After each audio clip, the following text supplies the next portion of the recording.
We get a lot of information from mass media about real estate market that makes consumer being concerned and uncertain. Are we going into recession? Are the prices gonna fall down? And what is going on with real estate? My name is Roman Ivanov. I'm a real estate agent with Coldwell Banker, and today I want to answer these questions by showing you the numbers.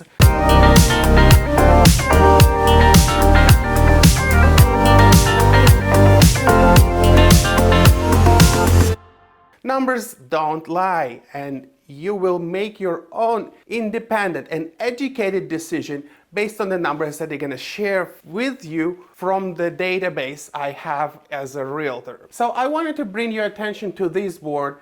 I wanted to show you amount of active, sold, pending, and expired transactions and how these numbers affecting you, no matter if you're a buyer or a seller. So let's take a quick look. Right now we have 7,074 listings available. It's pretty decent inventory today. We have 3 months worth of inventory. That means that we slowly shifting from extreme seller's market to more of a neutral market. So if you're a buyer and you're planning to shop around for a home in the nearest 3 months, that means that you have something to choose from. 7,000 condos and single-family homes in particularly Dade and Broward County.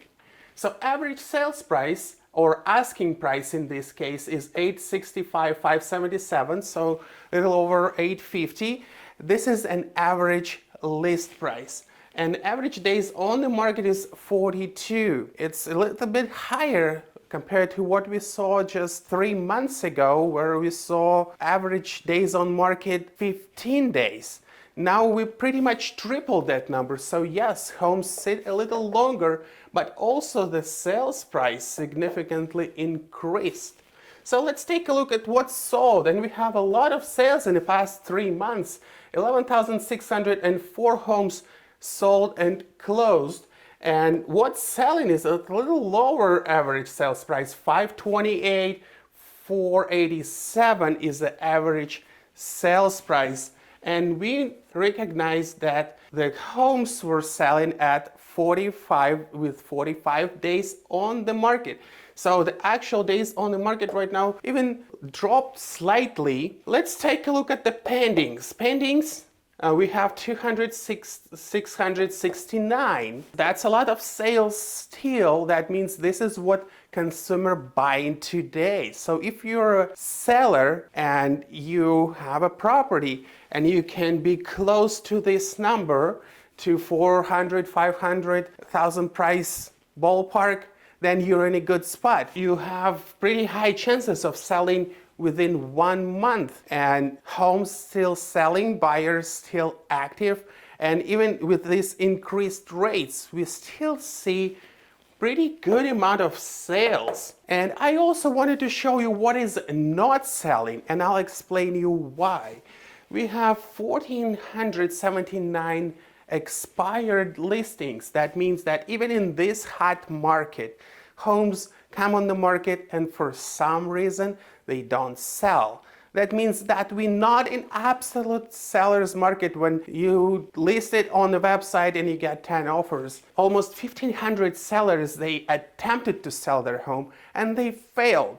So it's not a good sign for the seller that we having that number of expired, but all the expireds, they in the higher price range. So you see that average sold price and pending price, pretty much the half of expired. So upper price point, everything that's close to $1 million and above starts selling a little slower, and we start seeing these expireds with 90 plus days on the market. So what these numbers mean to you? If you're a buyer, you're in a better position with increased active listings, and means more choices and better terms on the contract. Imagine if you would be buying just 3 months ago with lower rates, you would be in a bidding war and most likely you would overpay. Right now we're in a position where we can negotiate with sellers, get better terms on the contract. We can actually ask the seller for a concession, and that concession can go towards the points or the closing cost, and this way you will have to bring less cash to close. If you're the seller, look at these numbers. We're still in the position where we're selling a lot of homes and inventory is still pretty low. What I anticipate that the inventory will continue to grow. And I bet you want to be that only home on the market in order to get the best offer for you compared to having 10 competitive homes where buyers have even more options. So think about what would you like to do? Sell your home now and be that exclusive home for that specific buyer, or you want to wait for a little longer. So I want to ask you, what's your goals? Are you going to wait for the recession for the prices to drop or the interest rates to drop again? That happens once in a lifetime. 2008 is gone.